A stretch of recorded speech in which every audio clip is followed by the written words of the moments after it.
Rotary club और श्री माधव के पधारे हुए समस्त आगंतुकों और मेरे साथ जो शुरुआत से अंत तक बने रहे जज, जिन्होंने निर्णायक मंडल के सदस्य, जिन्होंने बहुत सुंदर भूमिका निभाई, और सभी प्रतिभागी।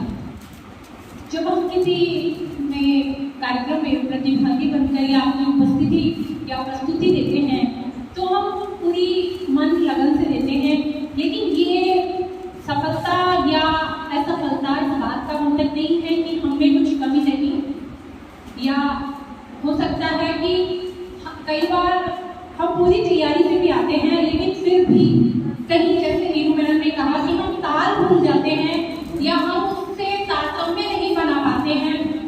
कई प्रतिभागी थे जो नए थे, एक झिझक होती है वहाँ से यहाँ तक पहुँचने का सफर जिसने तय कर लिया सफलतापूर्वक, उसको कोई भी कहीं भी नहीं रोक सकता। और आप सभी ने ये पहला सोपान है, जब हम श्रोता से उठकर पाठक तक आते हैं, वो सफर अगर किसी ने तय कर लिया तो आज नहीं कल जरूर वो सफल होगा, चाहे कोई सा भी क्षेत्र हो।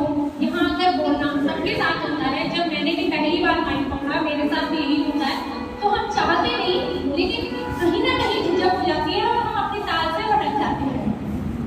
बहुत सुंदर सबने गीत पढ़े और साथ में स्वर ताल सभी ने बराबर मिलाए। और जो हारे हैं उनकी हार नहीं है, उनकी भी जीत है, और जो जीते हैं उनको तो बधाई है। तो उनके लिए तो सिर्फ इतना ही है कि दो पंक्ति में कह सकते हैं कि जिंदगी जीना भी एक जंग है यारों, सुन लो। जिंदगी जीना भी एक जंग है यारों, सुन लो। जीत हो आपकी हर बार जरूरी तो नहीं, जीत हो आपकी हर बार जरूरी तो नहीं। तो इस जंग को लड़ते रहिए, एक दिन जरूर सफल होंगे। और लता जी के गाने पे मैंने एक गजल लिखी थी, इन्हीं का गाना है, मिलती है जिंदगी में मोहब्बत कभी कभी। उसके कुछ शेर पढ़ती हूँ आपके सामने। मैं आपकी तरह ट्रैक पे तो नहीं गाती, लेकिन अपनी एक गजल के कुछ शेर रखती हूँ। लता जी का गाना सामने रखिएगा, मिलती है जिंदगी में मोहब्बत कभी कभी। करता है दिल ये दिल से बगावत कभी कभी, करता है दिल ये दिल से बगावत कभी कभी। परवान खूब चढ़ती है उल्फत कभी कभी, परवान खूब चढ़ती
कभी कभी।